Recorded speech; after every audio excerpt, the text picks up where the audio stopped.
seller's call. One afternoon, the sun was shining brightly in the sky and all of Vrindavan was at peace. Lord Krishna was happily playing by himself at home. He was alone in the house as the others were resting in the hot afternoon. Suddenly, Lord Krishna heard a woman's voice calling out, "Have some fruits, have some big and juicy fruits. Buy my fruits to quench your thirst on a hot summer day." Lord Krishna thought, "This sounds nice. I could eat some juicy and tasty fruit to ease my thirst." He came out of the house and went towards the woman. "Lady, what are you selling these fruits for?" asked Lord Krishna.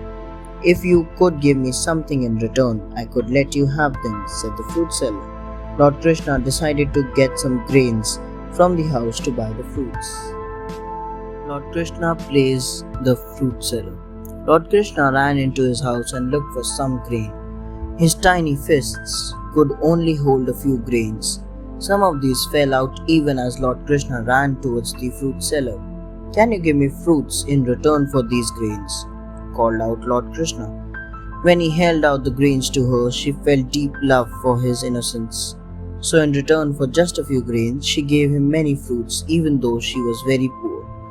"What a sweet and innocent child! I do not regret giving him so many fruits for just a few grains even though I cannot afford to," thought the fruit seller as she walked home.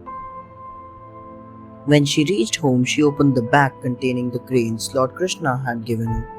To the fruit seller's surprise, all the grains had turned into valuable gems. They shone with a beautiful sheen unlike any other jewel found on the earth. Kalia, the Serpent King. Along the mighty river Yamuna, there lived a huge snake called Kalia. He was the king of serpents and so strong that he had destroyed the trees along the river bank. Due to his presence in the water had become poisonous. He had devastated all life forms in and around the river. In fact, if a bird flew across the river and the poisonous water would splash on it, the bird would burn. The troubled people of Vrindavan complained to Lord Krishna. Because of him, no one can drink the water of the river. He can kill anything which comes in his way. Lord Krishna thought, "This evil snake will destroy more lives. I must stop it." "Krishna, what are you thinking?" asked Balram curiously. "Brother, this is the same snake that fled from Garuda and found a home here. We must kill him." So Lord Krishna left for the river banks to punish the snake. Lord Krishna meets Kalia. Soon Lord Krishna reached the banks of river Yamuna. He climbed up the Kadamba tree and jumped into the water.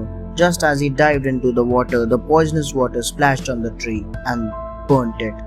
As Lord Krishna was an incarnation of Lord Vishnu, his blue body was undamaged by the venomous waters. The black serpent was livid with anger that someone had dared to swim in his waters. "Who is so foolish as to step into my water? Do you not know that you will burn with the poison that I spread in the river? My anger and rage will consume you with evil fire and you will not live to regret this," thundered the snake. Since he was the king of the serpents, his loyal snakes and their wives were alerted to see the enraged king. Kalia redid himself to kill Lord Krishna. Kalia and his snakes attacked Lord Krishna.